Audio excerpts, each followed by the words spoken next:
भौजी। ये सब क्या देखना पड़ रहा है? अच्छा है मैं अंधा हूँ।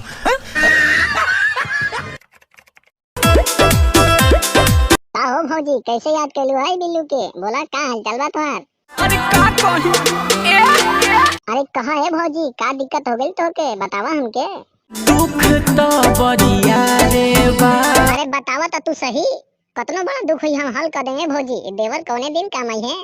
घर में घटत घटना बा।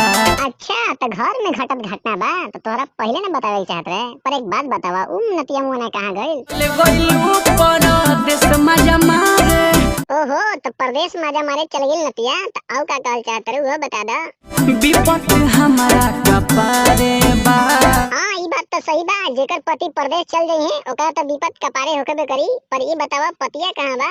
पतिया नतिया पटना बा। अच्छा तो पतिया नतिया पटना बा।